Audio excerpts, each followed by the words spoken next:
Alright, now let's cover the Corp half of the Mumbai's Pact 3, which is Democracy and Dogma. Now we are moving to Democracy with Voting Machine Initiative. It's a 5-3 HP agenda, and because it's a 5-3 that's not defensive, it's pretty bad.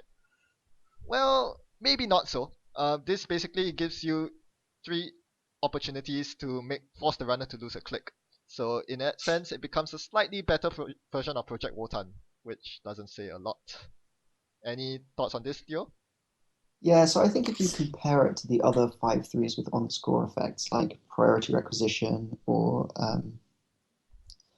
the fragments, you can see that like even if you compare this to those kind of really powerful effects, the fact that the runner still gets 3 clicks, like you can deny them 3 clicks, but it's over several turns, Yep. and there's quite a lot they can do to compensate for that. Yeah.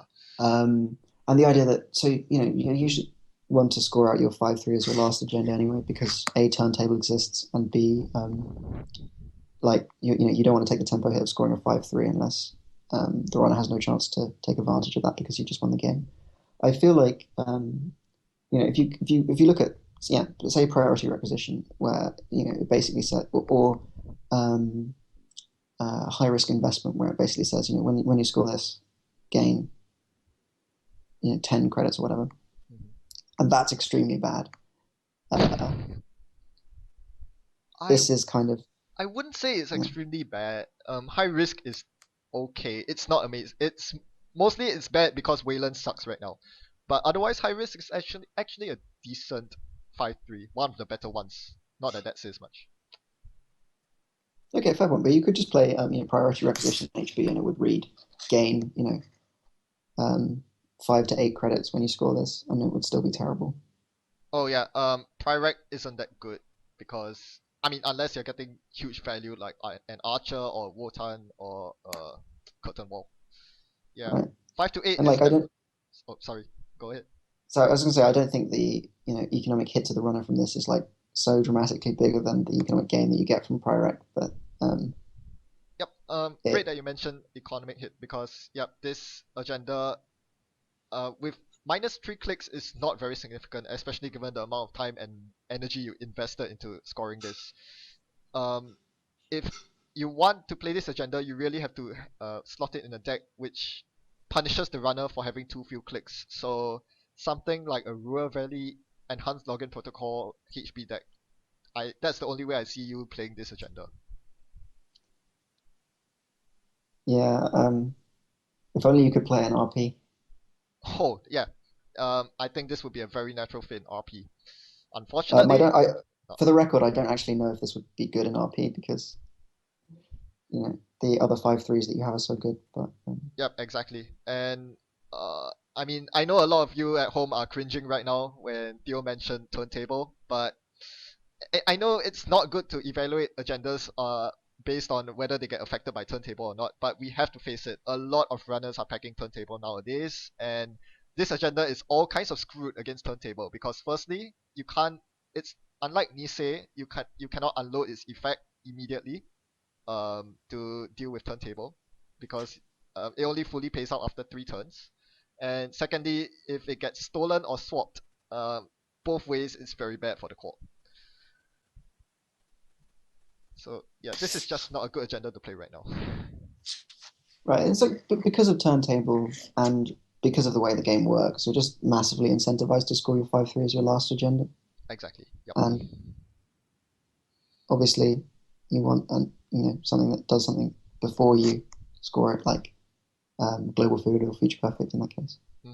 Yeah, I still think that 5-3 agendas should be defensive for the most part, and this isn't defensive, sadly.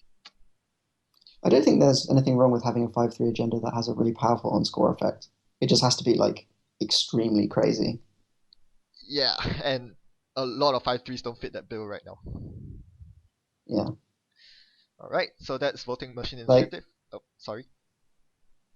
Imagine if you got an agenda that got a counter on it, and then you could use that counter to advance 1 card without using a click. Isn't that an Astro? Yeah, I'm just saying, like, obviously, That's a terrible version of Astro. I'm sorry. If you Yeah, need to score a 5-3 for like that, gosh. that's the point. Like, they put effects like this on 4-2s and 3-2s. Like, Yeah, um, that's true. how insane would a 5-3 have to be for it to be playable for its on-score effect? Pretty Given the damn fact insane, that I have to you have say. to take the risk that you just immediately lose the game if they steal it. Yeah, it probably has to be almost game winning. Yeah, I don't see it any other way. You'd have to get like two Nisei counters or something. Possibly, possibly. That seems a bit busted, but yeah. I think something of that magnitude. Yeah, you have to imagine a card that good for it to be considered competitive, a competitive 5-3. Uh, okay. Well, elections are here. It's voting day. In Netrunner City. So we have our four political groups vying for place in the House. We have the CSM, the BEA, the SAU, and the CBG. And vote now on your pads for your favorite faction. In the meantime, we have our expert political analyst Theo to give us a rundown of these cards. Go ahead. Well, we're going to make Netrunner great again, Ben. Yes, we have a dream. Um, I actually really, really like these cards. I think they're like they all have extremely, extremely powerful effects. Um, if if you can protect them, they make it yeah thing to protect, Mm-hmm. but you can ice them, so you need to take some unconventional means, and that's why I think that the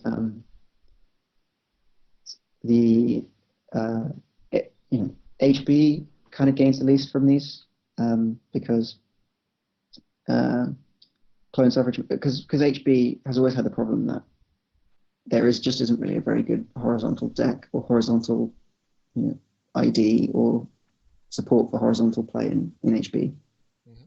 Mm-hmm. But before I go on, do you have thoughts in general about these cards? Maybe we can talk about them in specifics. Yeah.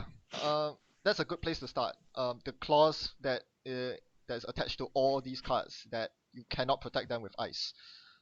This basically lends itself to the defensive IDs such as IG, such as Gagarin, and possibly NEH. So as you said, HB probably benefits the least from this, and I think this really signifies the direction that the Netrunner designers are pushing towards, which is less ice and more horizontal play, more uh, yeah, just asset spam, which well, yeah, that's what I gather from it mostly. Yeah, and we can talk. You can talk about whether that's a good design decision or not. But Yeah. anyway, I think so. Perhaps to talk first about the HB card. So yeah, the problem is that um, there's not really a good coherent HB deck that comes out of Mm-hmm. this kind of horizontal strategy. But I think, ironically, this card, Clone Suffrage Movement, might actually be the best in Jinteki, just because you have one extremely powerful operation that you desperately want to recur every turn. Yep, no prizes for guessing what that one is. Uh, yeah, you can just motion something next turn, motion something next turn, motion something. I don't know, like um, so I've been looking at these cards for a long time since they were spoiled and thinking, right, there's definitely going to be an amazing IG deck here. Um, but having never actually really played IG, I'm just going into these lists and trying to fit everything in, and it's just awful. Oh Um, yeah, I mean, even though you're running like what less than 6 pieces of ice, it's still almost yeah, impossible to fit everything you want in the same deck. even with 54 cards. So Exactly. um, I think I might have to get some help from someone who actually knows what they're doing. Um, Or just go up to 59 cards. That works as well. So yeah, the two trash costs really is quite a big downside. It basically means you can't play this in a non-defensive right, yeah, they're not ID. worth playing if you're not going to do something to make them good. Yep. And Like you have to be playing a lot of assets to make them,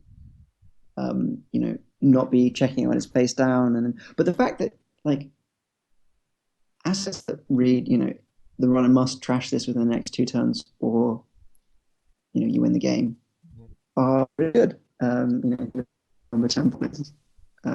Yeah, so the question then becomes, are these cards good enough that they may as well be printed instead as if the runner doesn't trash this in 3 turns, the Corp wins. Are they on that power level? I think they are. Yeah. Yeah, the HB and Jinteki ones definitely. One net damage per turn is awful, absolutely awful for the runner. That Right. takes the cake, and Because yeah, it's the fact that being able to, one net damage doesn't seem like a lot, but the difference between being able to do 4 net damage in a turn and being able to do 5 net damage in a turn, the difference between being able to do 5 net damage in a turn and 6 net damage in a turn, um, is obviously yep. a very big deal. And even then, Um, just the ping value, like the value you get out of Jinteki PE's ID, for example, is nothing to scoff at. right. And the fact that you sort of now have to stop, like, because often especially against IG, where you know that none of those face down cards are going to be a house of knives, the temptation is to not run very many of them. Mhm. Um, but now with this, you kind of have to start checking them and hitting psychic fields, and or they res it, and now you have to go and run archives and hit a bunch of shocks, and then go and trash this, and maybe get killed anyway. Um, Yeah, it's just torture. Um, I think the the uh the NBN and Wayland ones are slightly less powerful. They're still above the power curve, but I don't think they win the game for the Corp. NBN one is actually pretty powerful in any H, because if the runner doesn't check it, you potentially get a very easy way to get your Astros, I guess. right. It's like daily business show, but like obviously much more powerful, and um, the fact that it costs 0 is Mhm. a pretty big deal. Um, Also, just the fact that you're shoving out so many assets out of an NEH deck does kind of help with um, the political thing that you're overwhelming them with so many must trash assets. Yes, the flavor is there. Um, Yep. and I feel like with this card, um, so so Laurie was trying to persuade me to play 2 Global Food Initiative In in the Turtlebacks Jinteki horizontal Turtlebacks NEH horizontal deck that a lot of people have been playing recently, Is that with um, museums or without museums? without museums. Wow. Okay. Um, uh, because you just want to reduce your density so that you can so that they can't win before you score out. And it's really good, but you have to um, cut a turtlebacks to try and find the influence. Yeah. And And you can't score so it. I started sort of thinking, okay, what if I cut my turtlebacks? I mean, you can't score it, but you can't really score Explodapalooza if you're playing that anyway. Yeah, fair enough. But it's the difference between when they make their last Hail Mary run on R&D, there being 4 agendas out of 20 cards or 3. That's true. It's quite a big deal. But um, so okay, Sensei Axis Union. The reason I'm telling this story is that if you start thinking, okay, I'm going to cut one of my turtlebacks for another food, what asset can I play in its place? And you realize that like your marginal assets that you're going to put in your NEH deck are really, really bad. You either play marked accounts, which is incredibly inefficient, or you play blacklist, which is powerful in a niche way, but doesn't really do anything when you put it down in the early game. Mhm. And so this kind of like asset spam obviously becomes a lot better the more you have just like a critical mass of really good assets to put down. And I think this kind of helps as an extra piece of that puzzle in the same way that Mumba Temple has. Yeah, that's definitely true. My biggest skepticism with this is, does NBN really not have enough good cards? Because I'm thinking there's this card called DBS, there's another card called Fast Track, and they both basically do the same thing, but they are much less porous in the sense that they make R&D less porous because it doesn't cost 2 to trash. Are you already playing 3 DBSs and 2 fast Uh, tracks? I'm not playing fast track in that deck because you have DBS and because it's really awkward to play non-assets in Mm, that deck. I think in the kind of more conventional, less asset spammy faster decks that are much more focused on fast tracking Astros and scoring them out as quickly as possible and winning the game. I think this card is maybe even better than DBS because in that deck is it's not nearly as rich and you don't get to play and so sometimes the 2 res cost of DBS, if you know they're just going to come and trash it, is quite expensive. true. um, so I like the idea of getting this powerful one shot effect off, Mm, and then they have to spend a click to go and trash it. Like, you can kind of think of it as like a really good operation that then costs them a click and 2 credits on their turn, as yeah, well as getting you this cool effect. that's true. Yeah, definitely have to account for the fact that the runner has to spend a click to trash it, which is quite a big deal. This is assuming they don't check it when it's face down, and that's why I actually quite like the Gagarin one. Sorry, the Wayland one. Um, Well, it may as well be a Gagarin one, yeah. to be perfectly honest. Yeah. Um, well, yeah. So some people have been suggesting you could play this in blue Blue Sun. because if you bounce the ice in front of it, Ah, then it will trigger. But if you want damn. to click the 3 in blue sun, you've already got Adonis Well, yeah, situation. So true that. Didn't think of that. That's a pretty good synergy. Nice one. okay, commercial bankers group. Um, so one point I wanted to make about this is obviously it's bad if they get checked while they're face down and trashed. Um, and against NEH, you're checking quite a lot of the face downs to prevent them from sneaking out the Astro, to make sure they don't get to keep a Cyberdex on the table. But against Gagarin, because you have to pay and because you really don't want to just see yes and the pack campaign, and because you're more incentivized to trash the resed assets, you're almost never going to check the commercial bankers route while it's face down.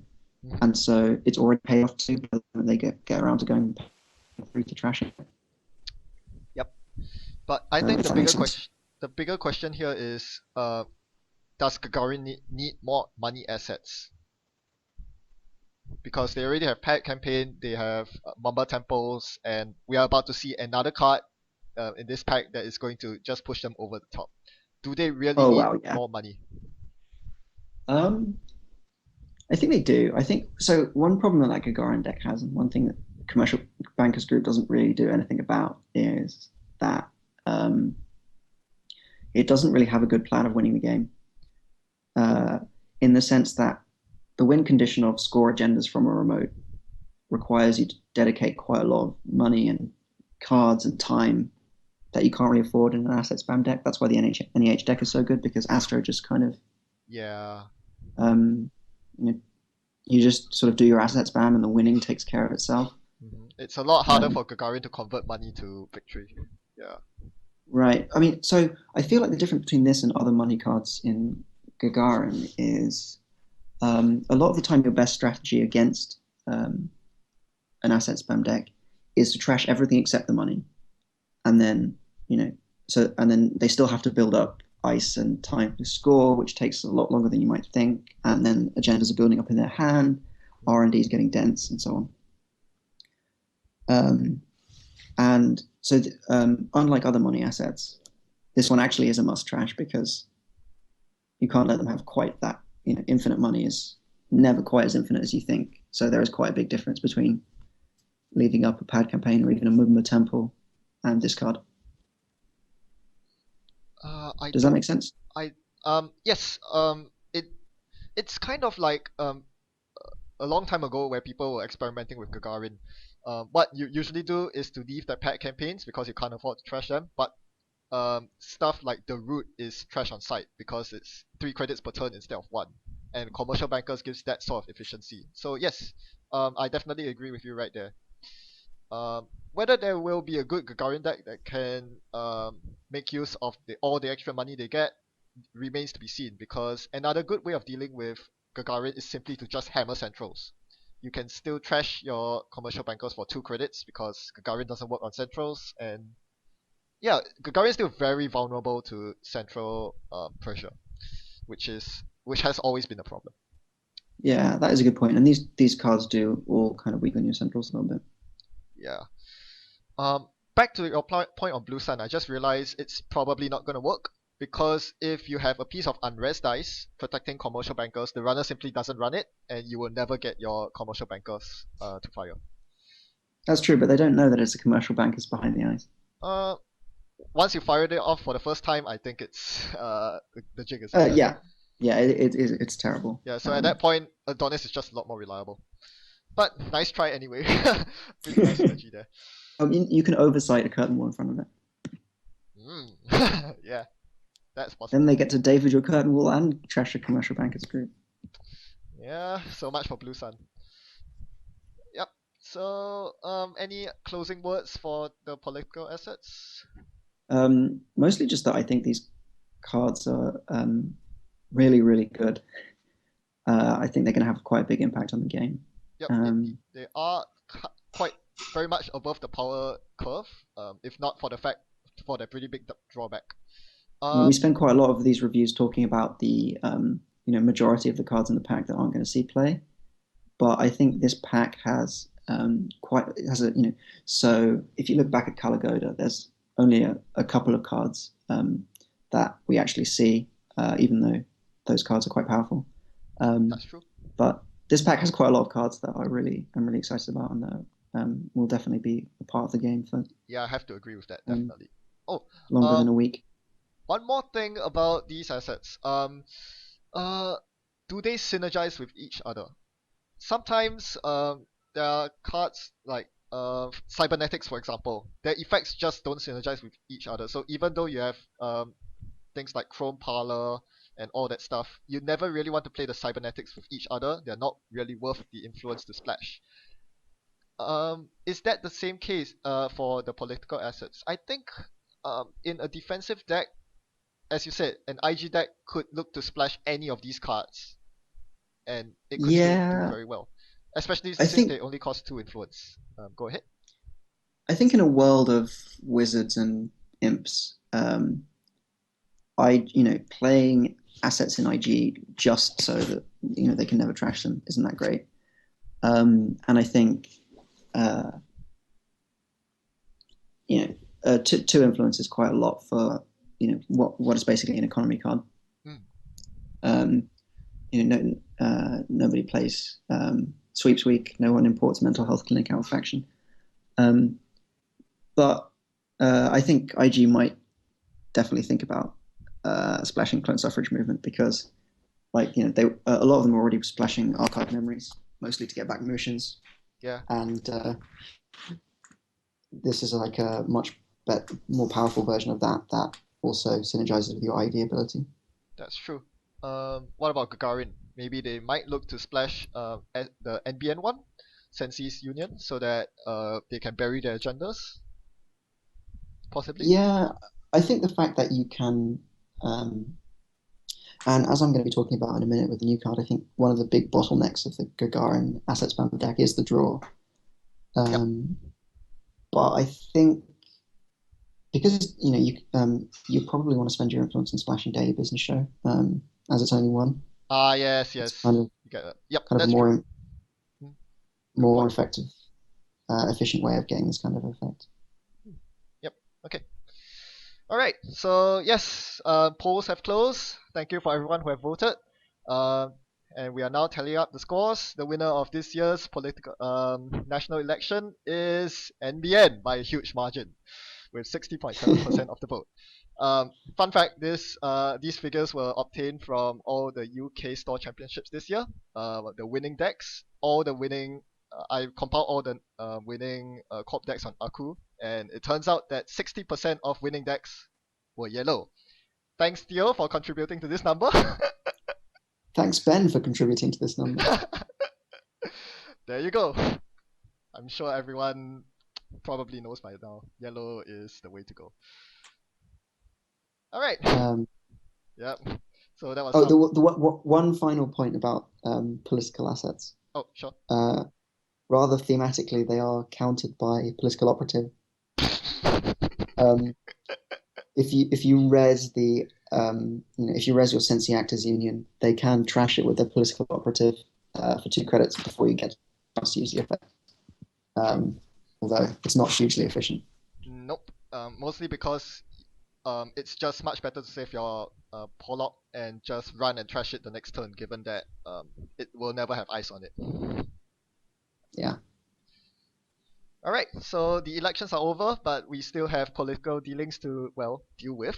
This is a Jinteki asset. It is pretty hefty in the sense that it costs 4 to res and only has a 3 trash cost, but it has a pretty powerful effect. Whenever you draw an agenda, you may review and install it. So, there are some really extreme cases where this will be very good. What I'm thinking is maybe in a 10-in deck. So, say you have a Nisei on top of your deck, and you have this res at the start of your turn, you draw the Nisei, and you trigger this to install the Nisei naked. Then you trigger Tenin's ability to advance it once, and during your turn you can triple advance to score a Nisei from the deck, which is pretty crazy. Wow. But yes, that's a very extreme case. The more I thought Also, about it, the more I don't think that you can slot this into any deck. This is actually quite hard to make work, especially given that it costs 4 to rest. Any thoughts on this? I think it's just kind of insane if you compare this card with Sansan. Um, like you put this, so like one way that you could use this card is you shove it in a remote, and then you fill your deck with 3/2s that you can just score when you draw them with this. Maybe you play it in Polana with Agroplex to get you that extra chance to see your agendas. Yep. But I just feel like if you compare it to Sansan, which has a 5 trash cost, Doesn't need to be res until you actually want to score. yeah, that's the main thing, right? You have to res this card, maybe draw an agenda, and then they go in and trash the card that you paid 4 for. You can res it with Breakaway Grid. That's a thing. Yeah, it is possible, especially since you're probably playing Caprice to defend this as well. Yeah, I could see that.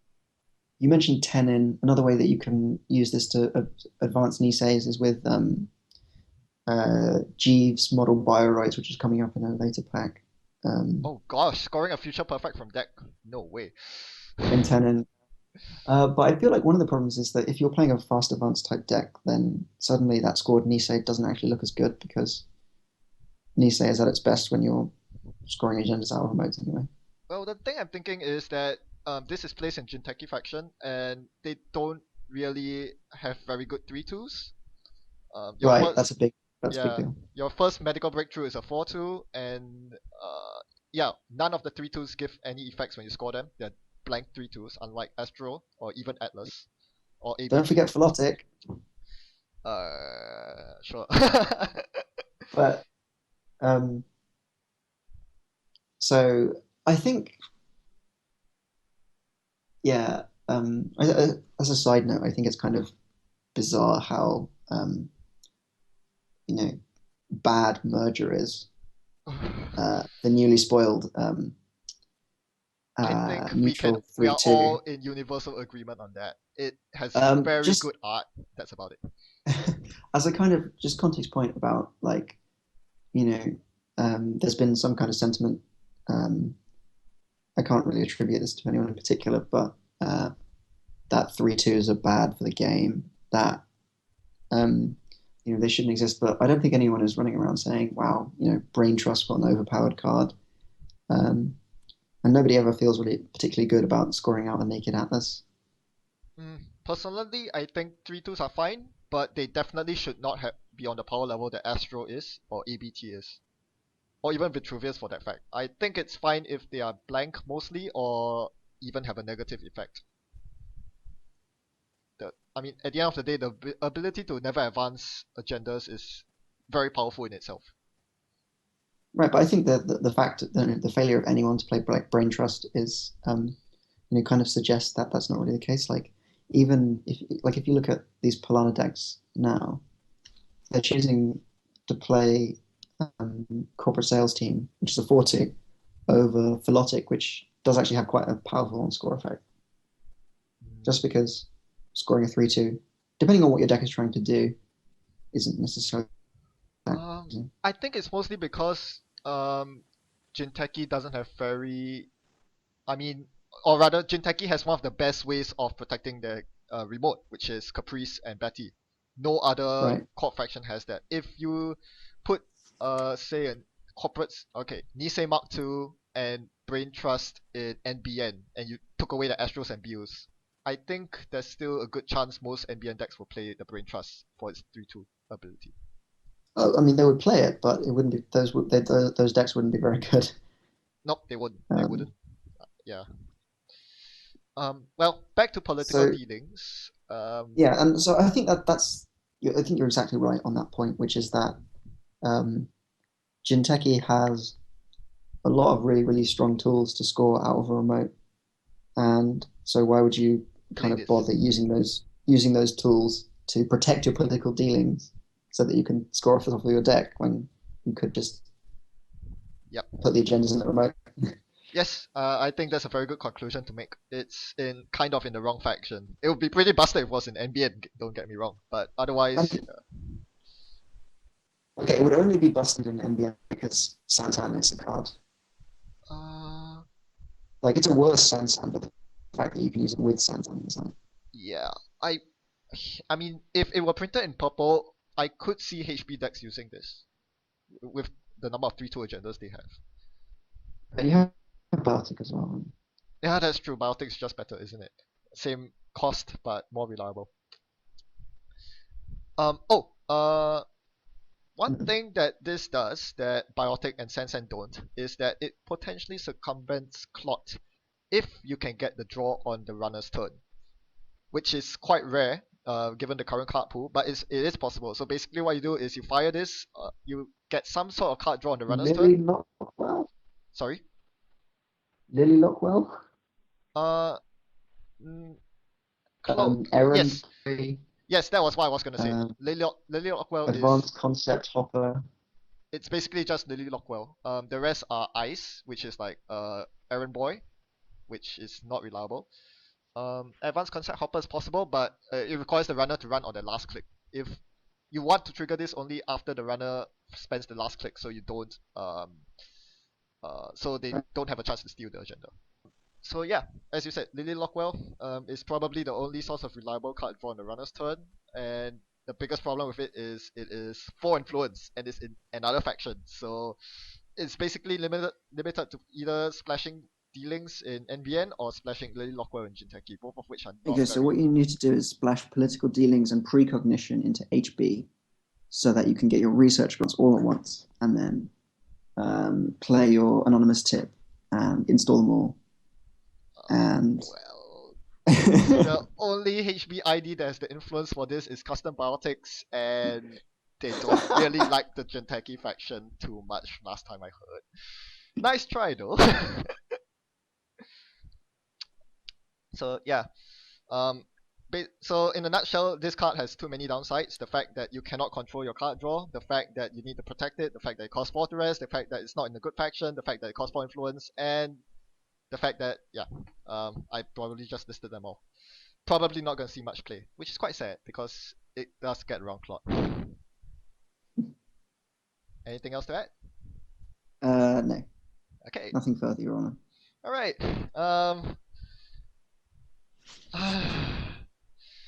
Wayland was asking for some good ice. All they ask for is just a piece of good ice, and you just had to give them one that is completely straight up worse than a pop-up window that NBN has. Why? Why? Why do you have to do this? Tell me. Yeah, I don't think that um, you would really want to play like so this is if this costs 0 it would be better than a pop-up window, obviously. Like the fact that it ends the run is without but there's a couple of things to consider here. One is like strategically how good is a pop-up window in any kind of Wayland deck that actually exists today. And the answer is not that great. You want, either like really taxing big ice, or ice that actually keeps the runner out. Um, and a second consideration is that soon we're going to have a 0 cost, 0 strength end the run barrier, and I can't ever imagine myself wanting to pay 2 for this card that's going to get parasited. Yes, exactly. Especially when it can get parasited. It's important to note that a parasite, whether it's instant parasite or not, means that you will never get to fire off the +1 credit ability, unlike with pop-up window. So that's already a very big downside. The fact that it probably won't even pay off. So at that point, it Right, becomes kind of like a tour guide if you even have assets. It's 2 to res and it's parasite bait. That's about it. right, and like the fact that tour guide is parasite bait has kept it in, alongside the asset thing, has kept it in check, despite the fact that unlike bailiff, it has 10 and the run subset. Yep. 10 is a pretty good number. I think that's roughly the number you see once people start playing around with the political asset and the one that we're about to discuss.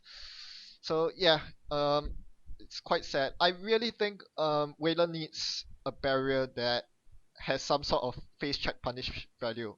Because as it stands, this is one of the reasons why Wayland is so weak right now. The fact that you can just bounce off the hive or the spider web and come back in with a parasite is makes Wayland cry very sad tears. Yeah. So would you ever play this over Ice Wall? Mm, I well, 0 strength versus 1 strength is kind of a big deal. The fact that you can instant parasite it from your hand without a grimoire, of course.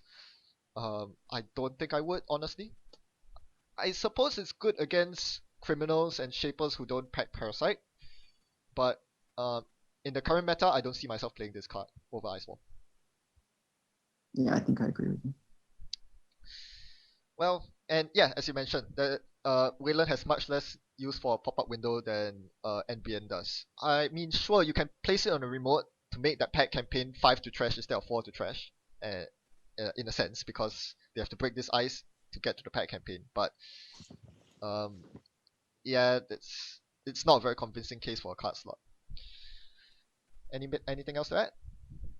Yeah, especially because I found in asset spam decks, especially that because you have so much fewer ice, you need to put in big ice that will actually prevent you from losing Yep. when the runner decides to allow you to have infinite money and just hammer centrals. Mhm. So so you'll notice that a lot of these NBN horizontal decks aren't playing pop-up window for that exact reason. Yep. Have to agree with that. And Ice Wall for that matter. I think a lot of horizontal Wayland decks have cut Ice Wall. They just need bigger ice.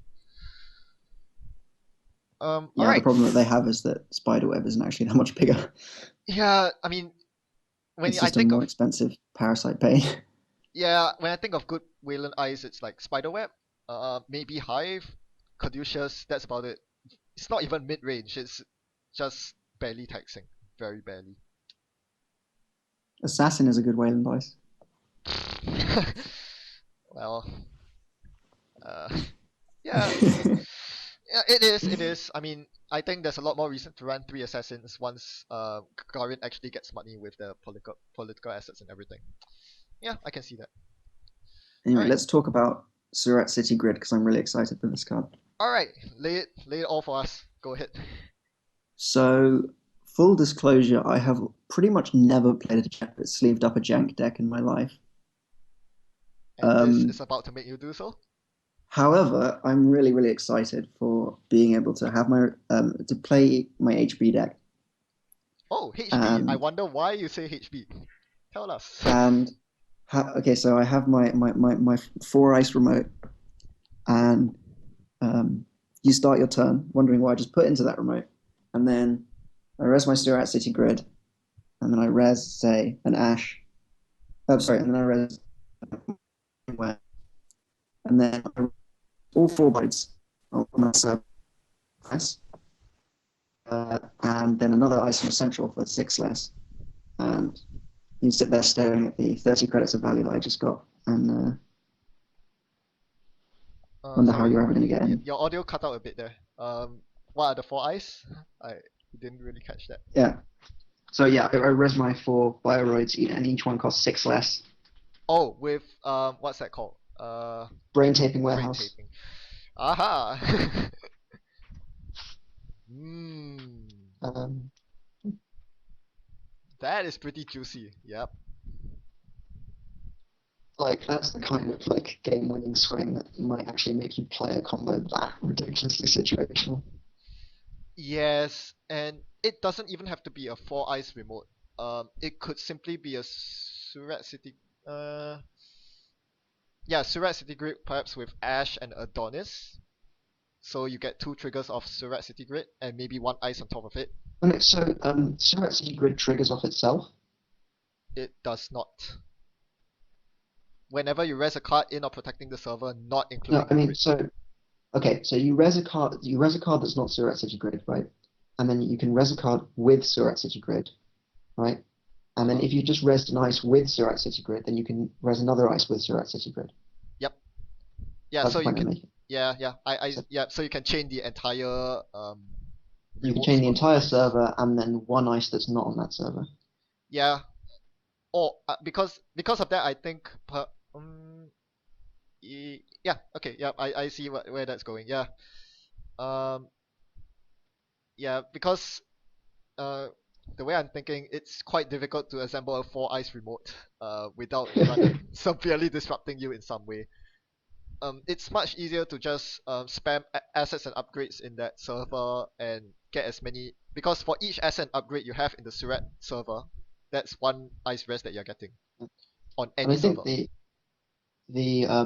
the fact that you have the fact that it conflicts with Breakaway Grid is kind of sad. But Yes, I was about to say that. I was imagining an Ash Caprice, Breakaway Grid Surat server and Cyberdex, but nope, yeah, no I think Breakaway Grid. the designers were imagining that too, and that's why they made this a region. Yeah. And not to mention that's a pretty good. The way they described it, it's an amazing solution against Hyperdriver Kate. That's a lot of value you're gonna Oh get. yeah. Oh wow. Rest Janus for how many credits? Five? Well, you can have multiple brain tapings as well. So Oh right, yes, for free. Sure. Yeah. yeah, Yep. Okay. It's very interesting that you mentioned HB and went in that direction because I was thinking of another HB deck that could use Surat City Grid, and that's Nyx Dice. Um, the biggest problem with Nyx Dice is that if you are, I mean, of course, Parasite is still a problem, and Surat City Grid makes it that much easier to parasite it. That aside, it's a pretty big if. It makes it a lot harder to knife or spoon down next silvers and next bronzes, and yeah, you can immediately get a lot of taxing power against the likes of criminals and shapers uh, with a single Surat City Grid. Yeah. Doesn't make next size any That's better, but interesting. it's something. I think it makes it kind of you're paying two of the like extrapolate the worst parts of next post. Yeah, Pre-res that's dice true. is easier to parasite and to cutlery. Um, Yeah, that's true. I think you need a lot of next size recursion, like interns and archive mems, if you want it to work. But yeah, that's true. I'm not going to defend that. But that aside, it seems like we've only been focusing on the benefits in HB. Is this playable in Wayland? It could. I mean, it is value town for Blue Sun because you get cheaper ice resers and you can bounce them back for more money. But other than that, I don't and really then see pay much. install costs to put them down again. Well, that's what Blue Sun does, doesn't it? Bounce the Adonis, place the Adonis back in. Kind of the same deal. Yeah, I just think pre-resing your ice is often quite bad Yeah, that's true. because of parasite and knife, and just because Yeah, yeah, pre-resing is actually probably more of downside than upside. Um, in line with Wayland's theme, and it's a lot worse in Wayland because yeah, your ice is pretty vulnerable to parasite as it is. getting to the last card in the pack, and which is the most exciting card. Yes, I know you have a lot to say about this, so go ahead. This is Mumbai City Hall and allows you to tutor your alliance cards from your deck. Maybe talk a little bit about what you think of this card, and then I'll. Oh, sure. Okay, so it seems pretty narrow at first glance because honestly, how many alliance cards are there? Um, However, I think the real power, the real thing that pushes this card over the top is the fact that you, for one click, you're getting a lot of value. You get the ability to tutor and the ability to install. If you think of other cards that tutor, such as on the runner side, you think of Hostage, you have to pay that extra click just to get the install. Whereas for this, you get to draw the card from your deck and install it, and that's a lot of value. So, and the fact that it's not an operation, it's an asset, means that you can do this repeatedly for a lot more value. Um, yeah, this just has value town written all over it. This is an amazingly efficient card. Right, like if you compare it to something like Executive Bootcamp, which, so with Executive Bootcamp, you're basically paying a click and a card and a credit to search a card from your deck. With this, you're paying neither a click, neither a card nor a credit, but just a click to search a card from your deck and install it, and you can do it 3 times in a turn. Mm-hmm. So just as a thought experiment, one thing that I've been saying to people to try and think about how good this card is suppose you're up against one of these Gagarin asset spam decks, and your opponent goes turn 1, Mumbai City Hall, and then tutors 2 Mumbai temples with it. Yep. What do you do as a runner? Like, do you go and trash the temple, and then next turn they get 2 temples? Next turn they get another temple and a museum of history. Or do you, try and trash the city hall and leave them with 2 Mumbai temples running for a couple of turns? Especially if you're playing one of these, Haley decks at the moment with like no sure gambles in it. Seems like you might have a problem. Yeah, you know what you do? This. You run HQ, then you run R&D, then you run archives. That's but in all honesty though, as you said, a lot of decks don't have that option. And it's horrible because if you trash the temples, that's 6 credits. Is it 6? Sorry, 8 credits for 2 temples. That's a lot of money. And then they Jackson them back and install them again. Yes, because if you don't trash the Mumbai City Hall, they can just tutor them again. So that is hell. And you really don't want to trash the City Hall because after they use it for the first few times to get the temples out, there's not much use left for the Corp, and it costs you 4 to trash. So I think you just have to trash the City Hall, but which is a big problem because it means you're not trashing the other assets. Yeah, but at the back of your mind, you're saying they probably run 2, if not 3 copies of it in the deck. Do I really want to trash one of them only to have them rest yet another one from somewhere in the deck or Jackson it back in? It's really hard. I think the other problem is that if you're playing it with Museum, they can just Museum is also a problem. And you bet a lot of Gagarin decks will be running Museum because noise is a problem. So, yeah. And because you can tutor it with Mumbai City Hall. Oh gosh. Yes, you can! Yes, you bloody well can. Oh dear. We have a problem here, folks. This card is pretty good. Yeah, this card is, really extremely, extremely good. So, if you leave this card on the table for 2 turns, the Corp can tilt out their entire suite of temples and museums. Oh gosh, that is scary. You better be able to close out the game in those 3 turns. Because the problem is it's already incredibly difficult to respond to those Gagarin decks when they put down 3 assets on turn 1. But the difference with this is it doesn't cost them anything. They're going to have to spend if they put down 3 assets from hand on turn 1. Especially because they're not any age, they're going to have to spend their next turn drawing, and because they're going to have to spend their next turn drawing, A, they're not doing anything, and B, they're going to be drawing some agendas and speeding up the game. Whereas with Mumbai City Hall, it's just so incredibly efficient, and it's not just efficient. It has this combination of efficiency and potential snowballingness to get even worse if you don't trash it. That makes it just really terrifying. Yeah, I think you hit it right on the hit the nail right on the head there. What was that I was to say? I lost it. Yeah, the fact that you don't, because the usual cost of installing a Mumbai say a Mumbai temple or some alliance asset is you spend 1 click to draw the card, which is actually quite a big deal because generally as Gagarin you like to spam assets. The problem is you don't have that much draw. You're not any H. So you want to draw, which means that you're spending 1 click to draw, 1 click to install your temple. So that's 2 clicks that you're spending to get 1 asset on the table. And while you're doing so, it means that you're drawing to more agendas, which, as you said, leaves you vulnerable to central pressure. Whereas Mumbai City Hall allows you to do this for just one click, and it doesn't flood your hand. Sure, it makes R&D a bit more porous, but once you start finding your ice and rest them for free with temple, the Mamba temples, you're pretty good to go. This is insane. Yeah. So that's one thing you can do. I wonder if it's even worth slotting it into NEH horizontal decks where I don't think you want to play Museum in that deck because you don't really want to extend the game. You want to try and win the game, Well, which you can do because you have Astro. the thing with NEH So- is that you don't need that much money, do you? Your ice is pretty cheap. Sansan and Bartek really are the only things that take up money, and even then you have turtle bags and pads to pay off. I don't think you Right. really So need I'm thinking, is this card as good as Turtlebacks? It might be. Like the fact that you can, just like if you have if your 3 temples stick on the board for any period of time, then you are just going to win the game.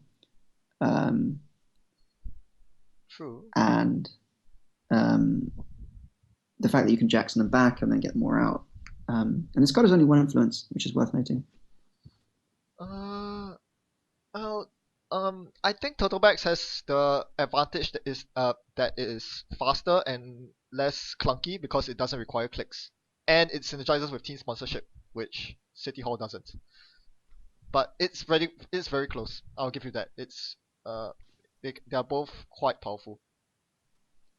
Perhaps one thing we could talk about is some of the other alliance cards, which you might be able to tutor with this. Good point. The Wayland Alliance card is pretty crappy, so let's not get into that. Although there will be another one, I think. Oh, okay. Like there's one unspoiled Wayland Alliance card. Unspoiled. Ooh, wonder where you're getting that info from. I mean, okay, so there's been an asset and an operation alliance. Wait, what's the operation? But, so every other faction has an asset and an operation Oh, that are I alliance. see. I didn't actually notice that. Okay. And Wayland only has an asset. Okay. The operations wise, I don't really see much use in tutoring Heritage Committee or the HB1, which is the trash and asset or upgrade thing. For the NBN one, it could be good. So I was thinking, you might be able to stick your product recall in IG, where you're using your Mumbai City Hall to tutor your Mumbai temples and your museums. But yeah, Good point. I think being able to tutor Salem's hospitality is quite a big deal. In kill decks maybe. Yeah, and if you are trying to leverage on your economic advantage to flatline the runner, this is definitely one way to go. Including Salem's and your alliance cards in Gagarin. Other than that, I can't really think of much. The assets, HB asset what's the alliance asset? It's Jeeves model bioroids. Jeeves is okay. Yeah. Jeeves is a quite strong card. I think the problem is that, especially post Most Wanted, it's quite hard to fit 6 HB cards into a horizontal deck. Yeah, it is deck slots and influence. Influence in that sense. I think the biggest problem is the alliance cards are not really worth splashing for, unless it's NBN, in which case you already have 3 Jacksons in your deck, no matter what you're playing. Right. So realistically, you're looking at importing Mumbai City Hall because it's only 1 influence. And it has to be some sort of deck that has temple and maybe museums in it, otherwise you're not getting a lot of value. Pretty hard to find such a deck. I think, as you say, IG might just be the best. Yeah, so I'm definitely going to test this in NEH. Maybe 1 copy. We'll see. Yeah, we'll see. But in short, it's just a lot of efficiency and value. And it's possibly the best Wayland card that we have seen so far in Mumbai cycle. Any closing thoughts? Yeah, I would definitely agree with that. I'm really excited about this pack. It's got a lot of powerful cards in it. Yep. And- So Yep. Yeah. So as we close out this pack review, which has taken it has taken quite a lot of time.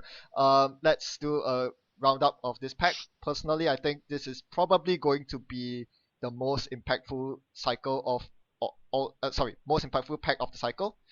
Even though we haven't seen any spoilers for the next two packs, simply because there are so many game-changing cards. Pull-up is meta warping, and there are a lot of cards in here that enable new strategies, especially horizontal strategies. It's definitely going to push Corps to a new direction, and it's going to shake up the meta quite a bit.